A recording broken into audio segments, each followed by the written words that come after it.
In the film you're about to see, is there anything you recognise that jogs your memory? Our reconstruction begins in Palmer's Green in North London at a spot known locally as the Triangle. It's the junction between Alderman's Hill and Green Lanes, which is a main route to and from London, and it's busy day and night. About 100 yards away is Palmer's Green railway station, and just across the road, the nationwide Anglia Building Society. It's Thursday the 5th of April.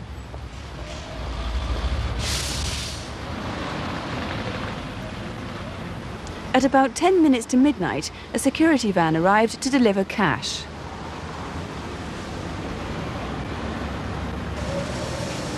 At the same time, the last train from King's Cross calls at Palmer's Green. Passengers emerging from the station may well have seen something of what happened next.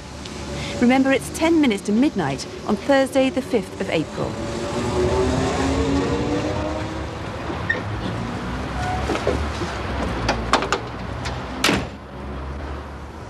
For obvious reasons, we've left out some of the security details here.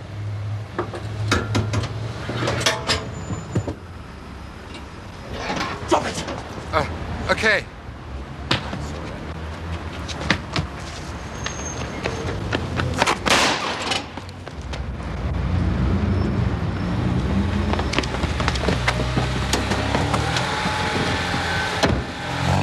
The stolen Cream Sierra drove off along Alderman's Hill. Unaware that a raid had taken place, two plainclothes policemen were just resuming their patrol. Well, that seemed to go OK. Yeah. I'm not looking forward to the paperwork, though. I think it's going to be a slow one tonight. Yeah? Yeah, my job could do with it, quite frankly. Yeah.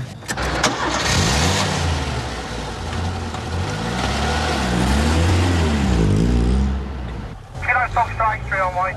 Kilo Foxtrot. The two unarmed officers had been placed on night patrol all that week to tackle a recent spate of car thefts. Well, do you fancy something to eat? What time is it? It's just coming up to midnight. Wait till we get rid of the station, eh? What the hell's he doing? It's worth that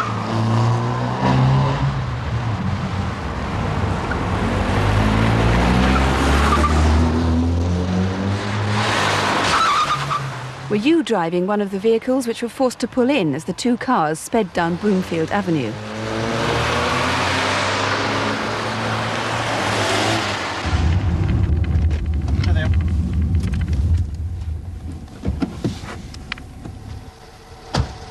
Hey!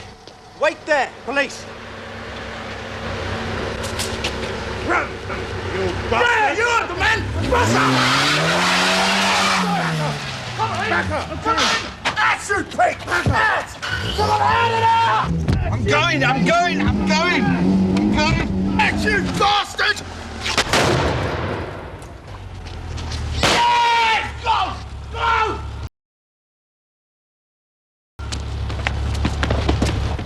You all right? Yeah.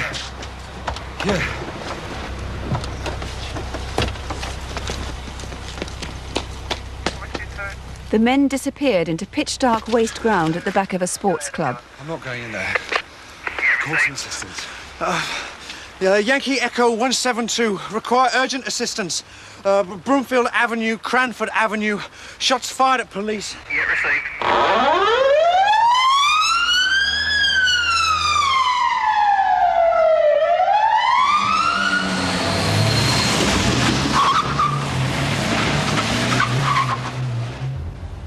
Moments later, two men sprinted in front of the traffic across Powis Lane from the direction of the waste ground. An alert motorist who'd noticed a lot of police activity in the area flagged down a police van to report the incident. Kilo 1. Kilo 1, the 2 unit call sign. Which way? My colleague in the car was shot at twice from virtually point-blank range. It was terrifying, thinking that he might, any time, be killed. He's still very shocked. He's off work and he's seeing a doctor to get over the trauma of the incident. Well, DCI Albert Patrick of the Flying Squad is heading the mission.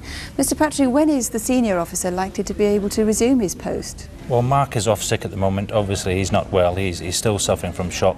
He'll get better. Both were extremely brave officers that night, and very basically, the robbers were extremely dangerous. It could have been a member of the public.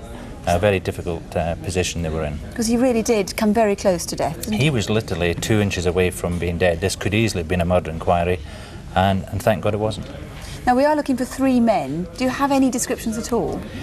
3 men, yes. They're vague, best described as the gunman who shot at the police officer, 6 foot, goatee beard. The rest is quite vague. 1 white and another 1 black. So. And the third one you don't know? Well, yes, exactly. Now, these men could have been in the area of the Triangle in Palmer's Green for some hours before midnight, before the raid happened. That's correct. Obviously, to plan a robbery like that, they had to be there for some time beforehand, or information that the timing was right. So we're appealing for anybody who saw 2 men, 3 men hanging about the car. Could it have been parked there for some time? Did anybody notice it? What is vital is that the man who saw, the motorist who saw the 2 men running across Powys Lane, comes forward.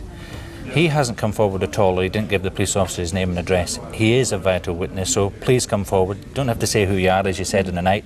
Pick up the phone and just tell us what you saw. And he was driving a 4-door dark-coloured Ford Escort. That's correct. And talking of cars, the gunman used a light-coloured Sierra as a getaway car, which had been stolen 3 weeks earlier in Kilburn, so somebody might have seen that during that time. Yes, they may, but one of the crucial points there is where were the plates made up. That's a good point, I think, and we'll appeal to anyone who actually made the plates up. And there's the number B329AAG. That's correct. There are 2 other stolen cars which you're anxious to eliminate from your inquiries, or include.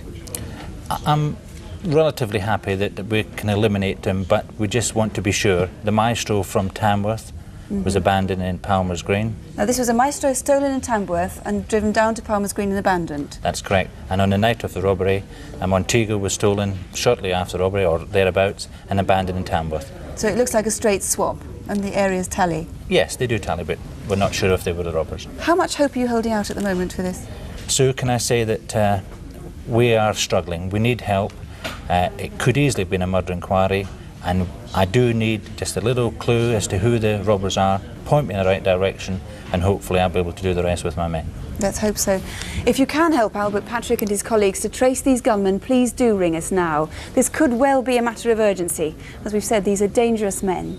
Now, the number to ring here is 081 811 8055, or you can ring the police direct at the Flying Squad headquarters, and the number there is 071 230 2061. That's 071 230 2061.